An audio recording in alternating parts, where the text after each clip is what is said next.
Hey, what's up, y'all? Welcome to the Smoketown Tech Podcast. I'm your host, Shan the Computer Man, and today we're gonna be hitting y'all with the world of hackers, guys. Yeah, we're gonna teach y'all the tech tools and the know-hows that they've been using to get your personal information in Starbucks, in airports, and anywhere where there's a community Wi-Fi. Stay tuned in. Now, not only that, before we get into it, I gotta let you guys know about our amazing sponsor, the Smoketown Tech. Yeah, the SmoketownTech.com. You can hit them guys up with all your computer needs. And not only that, we have another sponsor called the Smoketown Drink. I know it's almost gone because every time I touch it, I gotta take a sip. Man, this stuff is good. Now, if you need some customized t-shirts, hit our guys up at the Uptown Tees, located at 2803 South Floyd Street, Louisville, Kentucky. Now, we're about to get on into here and dive on into this hacker world and let you guys know what to look for and how to protect your digital information. Hey guys, welcome back. Now, we're going to dive into this episode about hackers. This guy right here that I got above me is going to be telling you the tricks and trades that these hackers use to get your digital information. Also, I'm going to be giving you information on how to keep your personal belongings safe away from these scammers from the tools that they use. Now, we're going to dive in and see what this guy has to say. This is a very informative video, and you're going to need this information to keep your digital tools safe. So listen, guys, and tune in. I guess we'll just start with a daily routine. You wake up in the morning, you make your coffee, or maybe you take your phone off the charger and you check your phone in the morning. You might check your email. You got to make sure every email that you have while you're half asleep is coming from a real person. It's not a phishing email, someone pretending to be a company that they're not, stealing your credentials. Then you go outside to your garage. Okay. Now, he just told you guys have to even watch your emails. You have to watch the phishing emails where they're trying to get and steal your information. So when they try to get your last name, your phone number, your address, your birth date, and all of that, you really have to pay attention to these emails and make sure that they're from companies that you already know. Or don't give that information out, guys. Let's tune in and see what else that this guy has to say. As you get in your car, and you have to make sure that there's nobody out there listening for your car key frequency while jamming your car so that they could steal your car later or access your car later. And then when you go... All right, pause. Now, did you hear what he just said? Now, there's people out there waiting for you to hit your car, jam your frequency, steal your frequency so they can steal your car later. This is why you got to watch out for guys that's sitting in the car just chilling while you out in the parking lot. It always happens at the mall, grocery stores, Walmart. It's people just sitting in the parking lot waiting for people to, and next thing you know, they got their frequency and they gone with your car, guys. Man, hey, please be careful.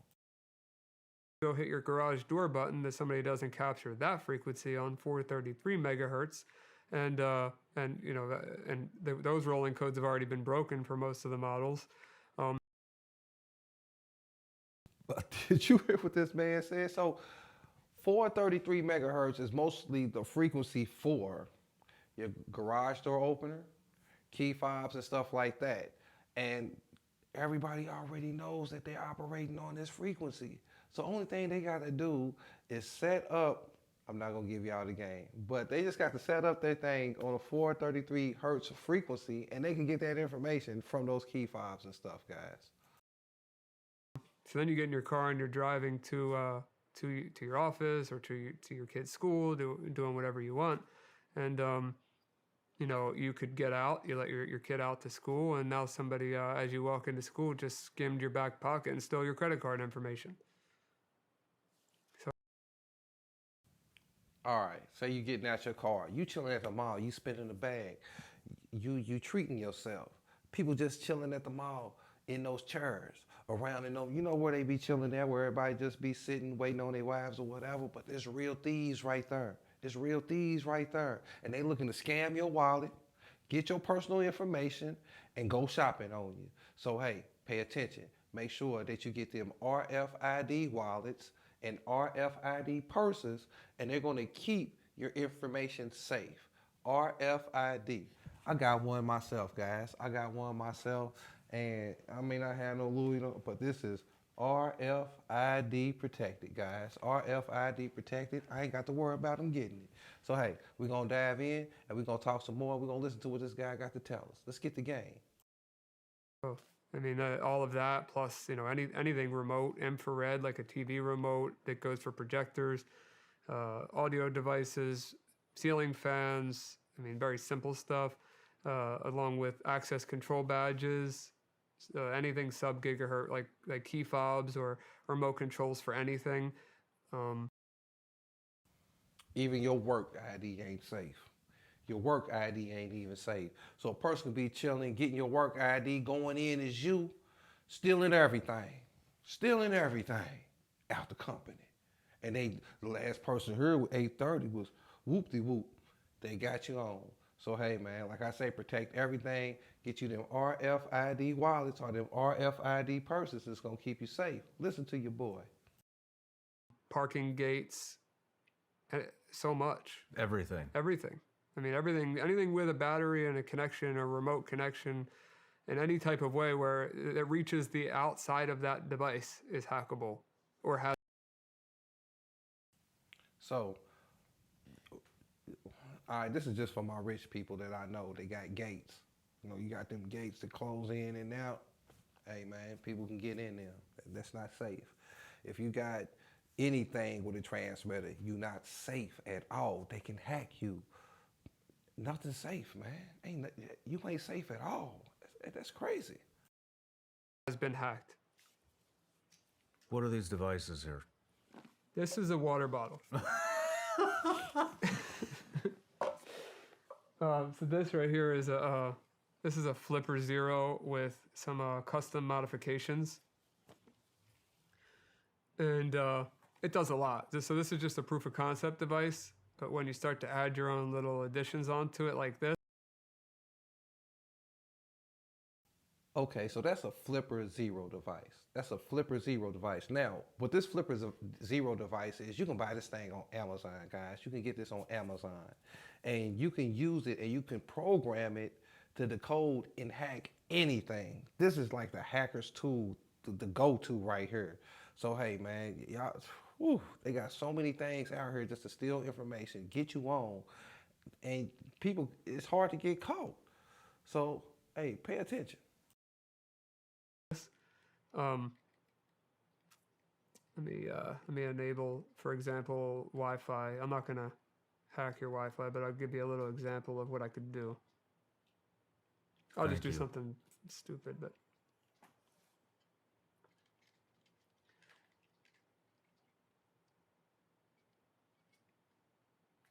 Okay, and then we'll do, I'm not gonna shut your network down. Okay, so now if I could show you on my phone, or you could look at your phone, but you'll see that instead of me mirroring your network, I just created a bunch of fake networks.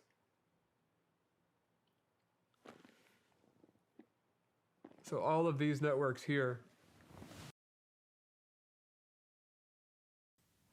All right. Now, you know how you go into your phone and you try to get onto the networks. Now, what he did was he used his flipper with his two Wi-Fi antennas that's on there. He got two Wi-Fi antennas from what I can see from right here. And what he did was he piggybacked off of a Wi-Fi and set up different Wi-Fis so people can choose from that are like virtually you can get in for free. Now, what he's going to do with those Wi-Fis is he's going to steal all the information off of anything digital that accesses those Wi-Fis. So that's why, like, when you go to Starbucks or if you're going somewhere where they're offering free Wi-Fi, you really have to pay attention that there's no Starbucks 1, Starbucks 2, Starbucks 3, or Starbucks guest, or I don't know. You really are guest 1, guest 2, something like that. You really have to watch out. But my suggestion is when you do go out to these places is that you use the hotspot from your phone in order to access the internet. Now let's tune into some more things that he has to say. They probably appear to be legitimate, right? Yeah. But they're not. These are all fake networks? They're all powered by me. So as soon as you connect to any of those, I have your password. I have anything in between. So that's one thing. That's just Wi-Fi. And you just, oh man. So is this how people are stealing information This is one of many ways. in an airport? In an airport? Oh yeah, I mean airport, Starbucks. When you, it's called a man-in-the-middle attack. So if I'm on the same network as you, I can essentially control the traffic, as if I was the modem or router. So instead of when you type google.com, instead of your computer telling the router you want google.com, you're telling my computer you want google.com, and I'm giving you what I'm telling you google.com is. So it would be called a DNS attack. So Is this what people are using in the airports when there's? not this specific device. This is just something that I concocted together. But the flipper you can buy. This thing on the top here is custom. I guess what I'm asking is this the method they throw? So what is like Wi-Fi flight or GoGo? GoGo in flight. Yes, Oh, GoGo. well, they're actually. I mean, you can hack anything, but GoGo in flight they have a pretty good segment on their network, so you're pretty. Okay, if you're familiar with GoGo in-flight, it's like the what you normally use to access the movies on your flights. They're saying they're basically sustainable, so you don't really have to worry about that. They're not everything is hackable. Don't get it twisted. But if you see a GoGo on flight 1, GoGo on flight 2, that's something you want to stay away from. Just go on a site that you know exactly what it says, no add-ons, no anything, and that way you should be more safer. And also, when you're typing into your browser, make sure that you hit HTTPS:/ twice. So HTTPS, and that means the security is added. So let's go on to see what else he has to say. Safe with GoGo. There's a chance of getting hacked, but not the same as like a Starbucks or here. Like your network has to be segmented into chunks. Okay. And GoGo segments it pretty well. Okay. I guess what I'm saying is, could you create a fake Wi-Fi network with that thing that says? So they basically gonna go on to say what I just told you, GoGo flights and stuff like that. Also, I wanted let's catch up on him right here because he got some more insightful things that I want to really go by because he's going to show you other things that he does. Hold on, yeah, about right here. Let's get it, y'all. Let's get it because this is some information, man. Y'all really need this, and I want y'all to be safe out here with this. These things, these little metal prongs as a key.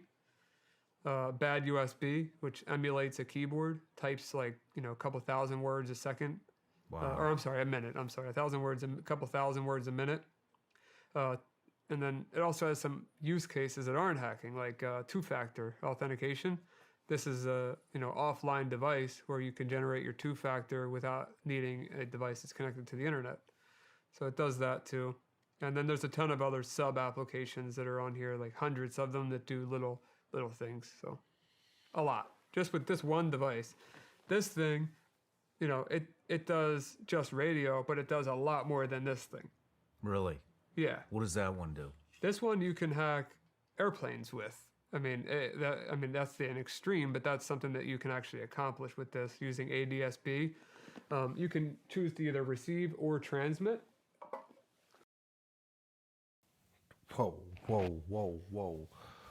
Whoa, did bruh just say that they can control airplanes with that? Airplanes. That these are things that the airline industry is not telling you. They are not telling you that people can control their planes with a device smaller than a remote. So while that plane's in cruise control, they can shift the destination. They can make it go to a dive. They can make it go up. They can make it go left or right. With this device, this is what I wanted him to get to. This is what I really wanted y'all to know, that the power that these hackers have in their hand, man, they can control your flight. Your flight. let's get back to it, y'all. This information is amazing me. I don't know about y'all. So you could choose to either receive or transmit ADSB with this device, and that's the frequency to tell a plane, its call sign, position, and more. And it's Oh my God. With ADSB, did you hear what everything that controls? The call sign, where it's going, location, everything. Everything. This is scary. I'm scared of AI and I'm scared of hackers. Them two people. I need them on the team. Hey y'all, let's dive in. Let's get some more of this information to keep y'all safe. very illegal to do that, of course. But if I wanted to go outside right now, I could even demonstrate later for you. I pull this antenna out. This is just a small antenna. And we can receive airplanes, see where they're at. There's nothing illegal about receiving them. Transmitting is where it gets a little bit funky, But yeah, ADSB, this one does a lot. Like something like a joke, for example, touch tunes at a bar. They're little jukebox machines that you pay for. Yeah. This device brute forces them, meaning goes through 000 to 9999 looking for a PIN code. And once it gets it, I can fully control that jukebox like I'm the owner of it. So, just for fun. Or Subaru cars, some years of Subaru, I have this pre-programmed that can unlock and lock a Subaru, no problem. I could do that with this as well. But this thing, way stronger, bigger range, way more support, way more programs out there. This device is a lot. So basically what he's saying is that he can unlock your stuff with this device from an extended range. So like basically with the transmitter fob, you have to be within a certain amount, okay? Within 100 feet or so, 25, 50, don't get me twisted. I don't really know the specifications on that, but you already know the range of how far you can get with your key fob. This thing could be done from extended range. A person could be like, hey man, I'm by the car right now. Click, click. And they could be chilling at home, opening up a car for you. Opening up the car. Man, it's crazy what they can do with these tools. And this is like, do you see the small device in his hand? So he could just be, and you wouldn't even know what he's doing. You wouldn't even know what he's doing. That's why you always peep things, man. That's why you always keeping my eyes open. That's why you always trying to figure out, it's meddling in a sense, but it's a good meddle. When they doing all of that, it's time to get away. It's time to get away, y'all. So hey, let's get back to it, man. Let's get back to it. More dangerous in my eyes than that device. Really? Yep. Man, you are this is the 5th time I've said it, I think. You are a dangerous man. But Well, I'm safe, I'm Yeah. ethical. you could be if you wanted to be. I'm trying to go into detail about these things just for the nerds out there like me that are listening. I'm not going into exhaustive detail about these devices because most people are not going to care. So I'm just giving the general overview. Oh, I think they're going to care when they realize how vulnerable they are. No, I don't mean they don't care about what they can do, but like care about the technical specifics. Yeah. We get a lot of pretty much everything that we have is from China. Okay. All of our electronics, everything. It all. Hey, I'm gonna need you to peep this. I'm gonna need, we get a lot of electronics from China, and we got to put them devices onto our own networks. Now let me show you how divisive these people in China and how they gonna take over and kill everything if we not careful, guys. Not kill everything, get it twisted. I mean, like kill the networks, kill certain security things, because they're gonna have the access to everything. They if you got your home set up as a smart home, which is I would never ever do. I like the conveniences, but as far as my locks and all of that being able, we gonna go with the key and all of that, because I already know how far I can get. But if they're able to access your network, they're gonna be able to open your lock, turn off your alarms, turn it on, turn your lights on, turn your TVs on, make your life crazy. So hey, listen to what they're gonna tell you about this China stuff, y'all. Oh man. All. What do you say? 90% of it probably comes from China. Do you think we need to worry about what they're putting in our electronics? Yeah. I mean, I'll give you one example. I bought this awesome vacuum and mop that's in one. It's an all-in-one vacuum mop called Tinaco, and it completely connects to a Chinese server to transmit and receive information. Like I made a joke out of it. I actually have a video of it where you could turn the audio on for it. Like when you plug it in, it says charging started, charging stopped. Like when you put it on and off, I can control that with my computer through a Chinese cloud server. There's no reason that that vacuum and mop should connect to a Chinese cloud infrastructure whatsoever, but it does. And at any point, they could change the way that functionality works and take over my home network with this vacuum mop. So, Are you serious with a vacuum mop? Yep. Yeah. How many? All right, pause again. Now, I got to sit up on this one. Y'all to start slump. Now, did you just hear what he said? He said that if they change the functionality of the app and the way that it works, they can take over your whole network. Just the same stuff I was just talking about. Now, I just wanted y'all to hear it from him. Now, I told you they could take over your whole network, meaning they can take over the functionality of whatever you have connected to that network, tablets, locks, phones, computers, your whole passwords to everything. Get into everything they can get into electronically could be through their Chinese server, through the app that you have connected on your network, guys. I just wanted to let you guys know that one. Come on, man. We got some more game to get. Devices do you think have these things in them? Anything with a Wi-Fi connection, it's not everything's going to be China beaconing back and forth, but anything with a Wi-Fi, anything with Wi-Fi capability is going to open up, an attack vector. Washing machines, refrigerators, just Oh yeah. why does a vacuum mop I don't know. Wi-Fi capability? I'd love to tell you. But it's I have the video I could show you. I could find it sometime, but it's I have that, and then I have the app I could show you. I could adjust the volume. I could check when the last time I used it. Does it need to be cleaned? Does it, it tells you all that stuff, but it's using a Chinese server. So basically, it's using a Chinese server. So yeah, it disguises the capabilities. Yeah, it disguises on the app what it can do. But you just heard, at any given time, they can change their mind. They can hit you up for real. They can get all your information to your home. Get all your information of your personal information with this app if you have anything connected that has that information to divulge. So please be careful and protect your belongings. Let's get back to them. I can control from my computer now that I've captured the traffic between the mop and the server. How many devices do you think we have that are connected to a Chinese server? And what would they be getting out of it? I mean, it's all about data nowadays. So, I mean, I think that data is the most important thing to them because it's worth money, and advertising dollars would be spent better for with targeted demographics. So I think that they're using that information to target you on the stuff that you need. If you or someone that you love is looking up something, obviously Google's going to figure out how to target you on that thing and then sell that data to other people, and they call it retargeting. Whereas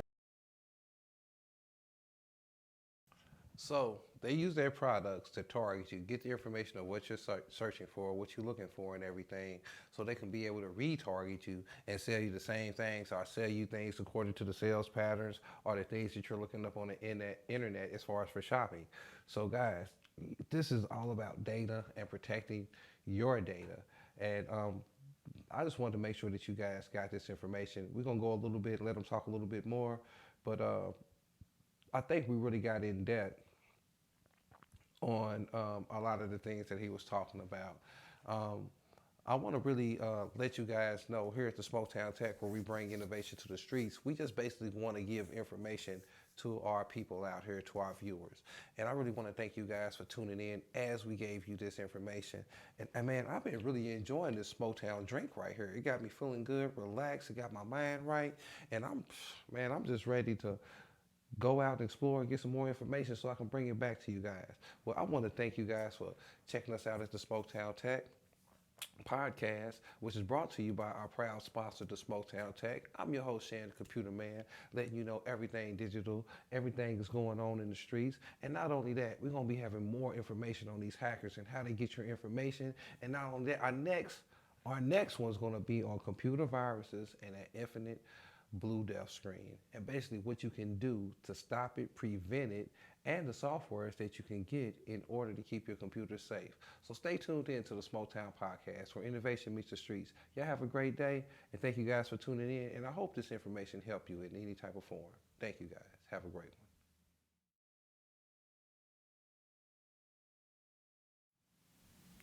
Hey, I want to leave you guys with some key information to keep you safe from the hackers of this world. Now, first thing first, I'm going to tell you guys to get you a password manager. A password manager. Now, a password manager will issue a username and a password and will keep it safe for you. That's the first thing that you should get. Now, second is a good antivirus program. Now, you can go to avg.com and you can get an antivirus program for free, or you can download their trial and pay later. Another thing, guys, is you need to get your RFID wallet, and ladies, our RFID purse that can protect your belongings, your credit cards, and anything that can transfer any of your information digitally. Now, last but not least, get you a key fob with the RFID cover as well, so you can protect your information as far as your work ID and your keys to get into your home. Now, guys, these are some key things that you will need to get and to help you keep safe from these hackers. Thank you for tuning in to the Smoketown Tech, and have a tech-tastic day.